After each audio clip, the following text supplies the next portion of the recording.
Sot është dita e 39 të protestës dhe nesër bëhen 40 ditë prej se kemi nisur.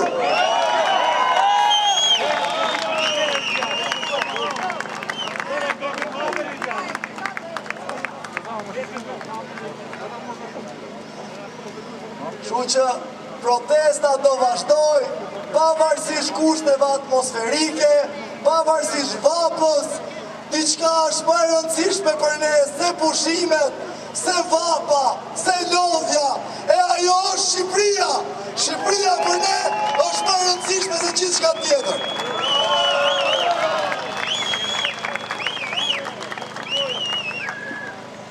E këtu jemi jo vetëm mbrojtjet njëri tjetrit, jo vetëm mbrojtje të shkuarës, jo vetëm mbrojtje të së tashmes, edhe jo vetëm në mbrojtje të së ardhmes. Jemi në mbrojtje të Shqipërisë.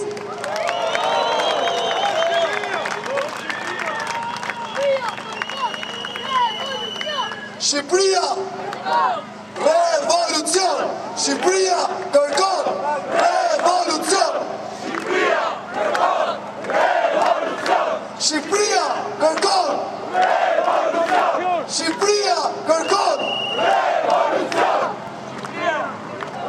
Pikërisht këto momente kur Shqipëria ka 39 ditë që është e bllokuar tani më nga protestat që kanë hyrë në shpinë e secilit prej nesh, dukej se kryeministri ton Edi Rama i kishte ardhur një emergjencë, një urgjencë.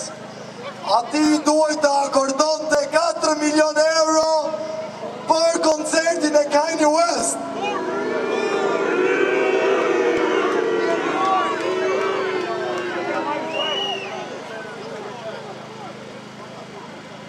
Kanye West, që ti themi 2 fjalë edhe për atë, është një antisemit i hapur, i cili ka mbështetur hapur gjithmonë Hitlerin.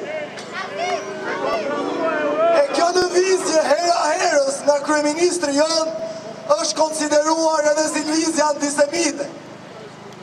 Fakt themi këtu për t'i thënë që ju kujtohet ajo vajza që hoqi flamurin të ambasada Izraelit. Asnjëherë s'u arrestua, asnjëherë se morën vesh kush ishte. Ajo ka qenë qartas e nxjerrë nga qeveria shqiptare. Sepse kjo qeveri që ka akuzuar protestuesit për antisemit, fton tani më një këngëtar antisemit i cili është ndaluar në shumicën e vendeve të Europës.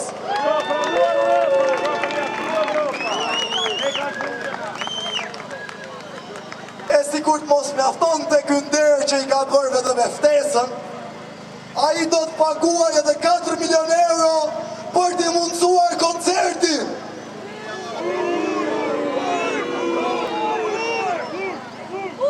Ky vend ka kaluar tërmete, ka kaluar përmbytje, ka kaluar zjarre masive, e ne si kemi pas 4 milion euro për t'ia dërguar atyre njerëzve të prekur.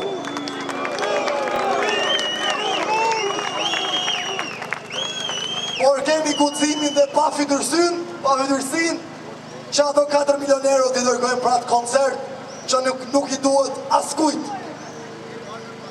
Nuk e di e keni parë, po në shumë gjimnazet Tiranës, shumë nxënës po merren me zor që të shkojnë te koncerti i Kanye Westit.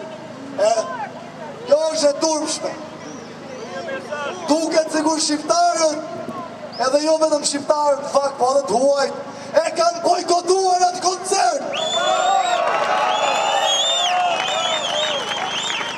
Ndaj Edi Rama dhe Partia Socialiste, atë koncert duket se do e mbushin me të njëjtët njerëz që mbushën para disa ditësh Piazza Italia.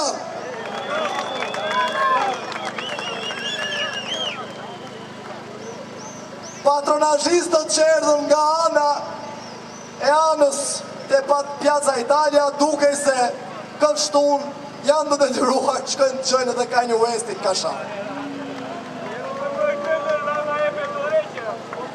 Duke qenë se ne nuk e ndalojmë dot koncertin, i bëj thirrje gjithkujt që të shkojë atje, që ta knoj himnin e shqiptarëve edhe aty, unë mes të koncertit. Rama jepe dorëqje, Rama jepe dorëqje, Rama jepe dorëqje, Rama jepe dorëqje, Rama jepe dorëqje.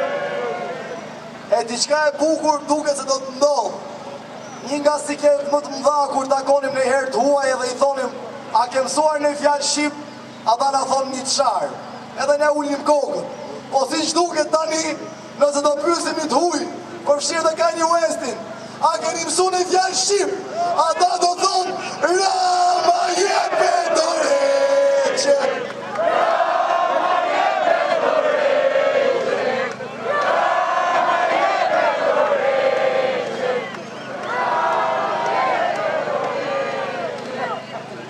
E pikërisht në këtë mënyrë mendoj se kjo do të jetë kënga e shqiptarëve dhe themelin mbi cilin